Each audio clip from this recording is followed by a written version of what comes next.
Hello everyone. Today we are continuing with data types in TypeScript. In the previous lesson, we had written some basic code. Let's start by opening our HTML file in the browser. As you can see in the console, it says Hello World. Now let's clear what we previously wrote and start with a new topic. TypeScript simple types. We'll begin by declaring a variable named x and specifying its type. In TypeScript, we define types like this: number.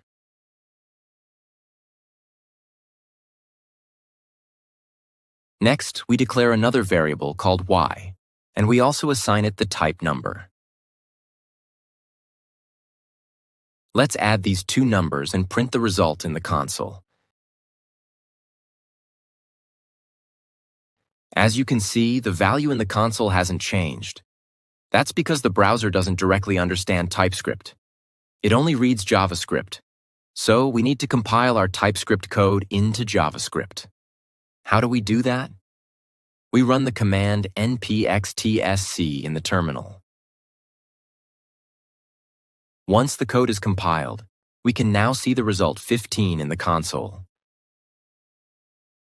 We can also look at the JavaScript file to see the compiled version of our code.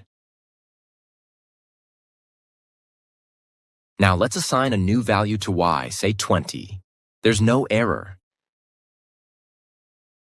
We compile the code again using the same command and check the result in the console. Now let's assign a string value to y and see what happens. As you can see, we get an error here. Normally, in JavaScript, this wouldn't throw an error because JavaScript performs automatic type conversion. But TypeScript gives us an error here. And that's the key feature of TypeScript: strict type checking. It doesn't allow the same kind of flexibility that JavaScript does. If we want a variable to accept both number and string types, we can use a union type. We write it using the pipe symbol, vertical bar. Now, as you can see, the error is gone. But if we try to assign a value with a different type, like a boolean, we'll get another error. To fix that, we either need to include boolean in the union type or only assign number and string values to it. Otherwise, TypeScript will throw an error. Let's compile the code again and check the result in the console. As expected, we see 5 hello. We can also check the updated version of the JavaScript file. Now let's move on to the next topic. Type inference for variables. What happens if we don't explicitly declare the type of a variable? Let's try. We create a variable called isStudent without specifying a type.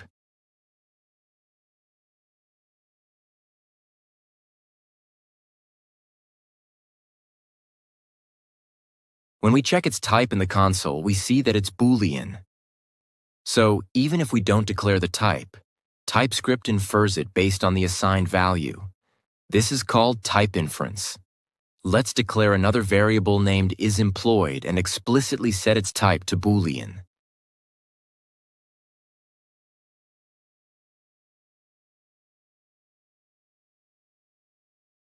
When we check it in the console, the result is the same: boolean. Now we create two more variables, a and b, and assign them the values 15 and 25. We don't specify their types either.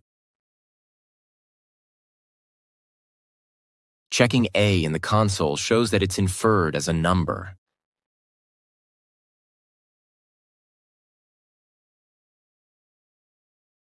Next, we declare a variable z and assign it the sum of a plus b.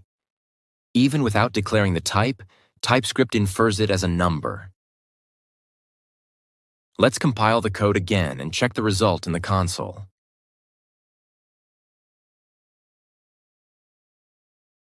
Then we declare another variable called message and assign it the value total Z.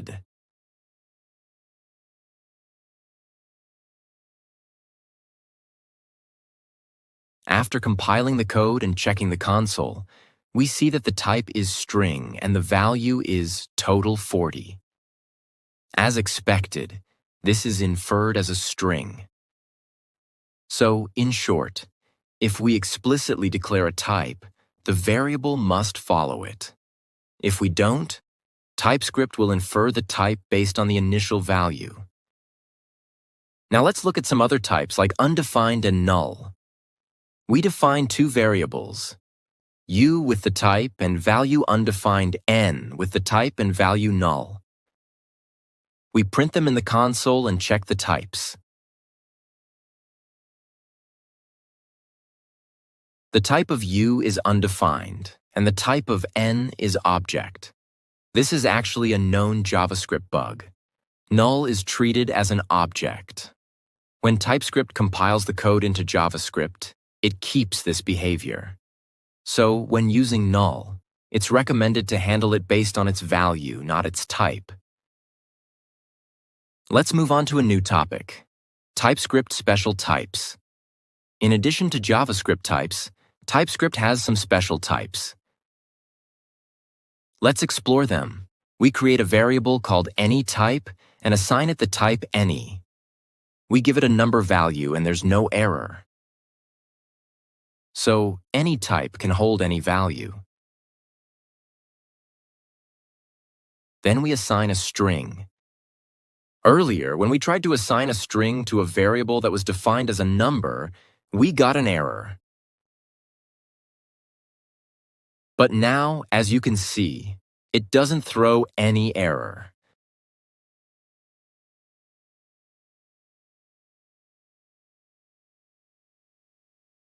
And when we check in the console, the type changes to string. Then we assign a boolean. And again, it works fine.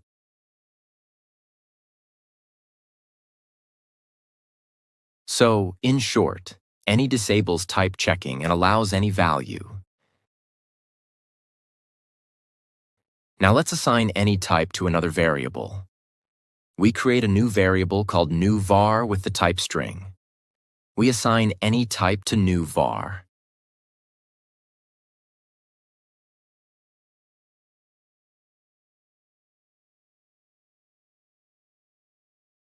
When we check in the console, we see that the type and value of newVar both change.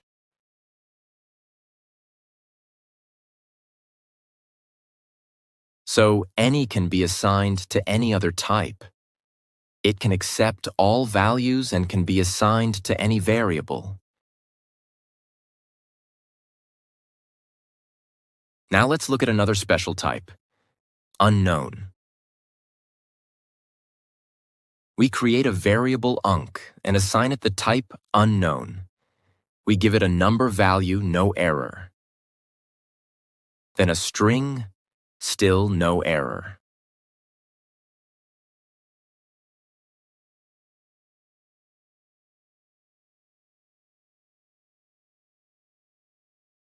Let's compile the code again and check the result in the console. In the console, we see the type has changed to string.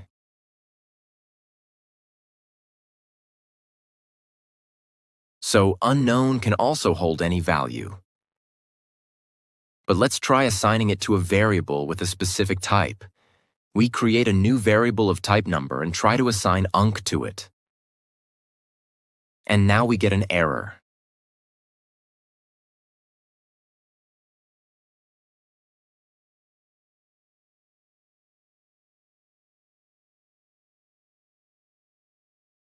So unlike any, unknown doesn't disable type checking completely.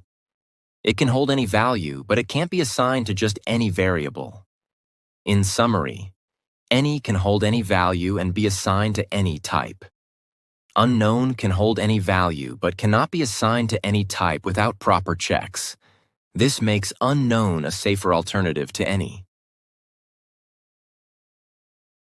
In summary, There are two ways to define a variable: explicit and implicit.